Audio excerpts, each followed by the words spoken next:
आचार्य जी, दीदी जी, प्यारे भैया एवं बहनों, जैसा कि आप लोग जानते हैं कि आज जिस महामानव का जयंती हम लोग यहाँ मनाने के लिए उपस्थित हुए हैं, वो किसी पहचान के मोहताज नहीं है।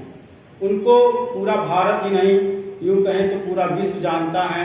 वो एक राष्ट्र कवि, साहित्यकार, दार्शनिक, उपासक, तमाम उपाधियों से उनको लोग जानते हैं। क्योंकि भारत में जो हम लोग जनगण मन अधिनायक जय हो राष्ट्रगान गाते हैं, उन्हीं की प्रेरणा से और उन्हीं की देन है। उन्होंने भारत ही नहीं बल्कि बांग्लादेश में भी अपनी छाप छोड़ी, क्योंकि वो बांग्ला में साहित्य लिखते थे, साहित्य पढ़ते थे और साहित्य के क्षेत्र में ही उनको नोबेल पुरस्कार मिला था। उनका जन्म 7 मई 1861 को कोलकाता के ठाकुर बाड़ी स्थान है, वहां पर उनका जन्म हुआ था। और उनके माता का नाम शारदा देवी, पिता का नाम रविन्द्रनाथ ठाकुर था, उनकी पत्नी का नाम मृणाली देवी था। वो 1913 में नोबेल पुरस्कार पाते हैं। एशिया के पहले ऐसे व्यक्ति थे जिन्होंने नोबेल पुरस्कार प्राप्त किया था।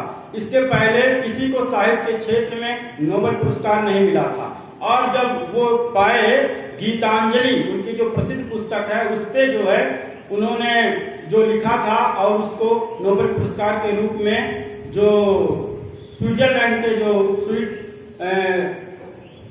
राइटर्स उनके नाम पे जो है वो मिलता है पुरस्कार, उसमें इनाम दिया जाता है, उस पे मिला था। 1915 में अंग्रेजों के द्वारा उनको नाइटहुड की उपाधि मिलती है।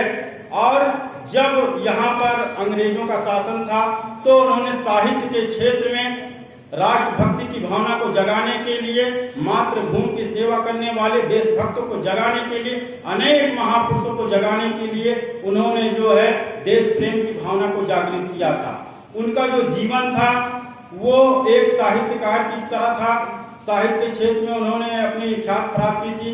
बशर्ते उनके पिताजी उनको बैरिस्टर बनाना चाहते थे, इसके लिए उनको लंदन भेजे थे पढ़ने के लिए, लेकिन इनकी जो बहन थी वो साहित्य यहाँ पर, तो फिर वो काम करना शुरू कर दिए। बांग्ला में जो है अपना ये लिखते थे और बांग्लादेश का भी हमारा सोनार बांग्ला, उनका वहां पर भी राष्ट्रगान, यानी 2 देशों का उन्होंने जो है राष्ट्रगान लिखा है।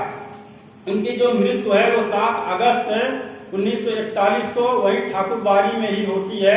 महात्मा गांधी जब 1915 से दक्षिण अफ्रीका में गए हुए थे और जब वहां से वो वापस आते हैं तो रविन्द्रनाथ टैगोर के से वो इतना प्रभावित होते हैं और उनको उन्होंने महात्मा की उपाधि दी।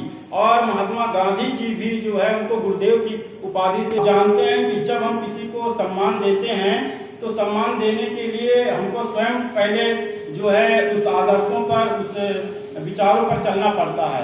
भैया बहन, हम लोग जानते हैं कि जयंती मनाने का उद्देश्य हमारा किसी भी महापुरुष का इतना होता है कि हम उसके विचारों पर, उसके आदर्शों पर, उसके पदचिन्हों पर चलें। और हम लोग यहाँ पर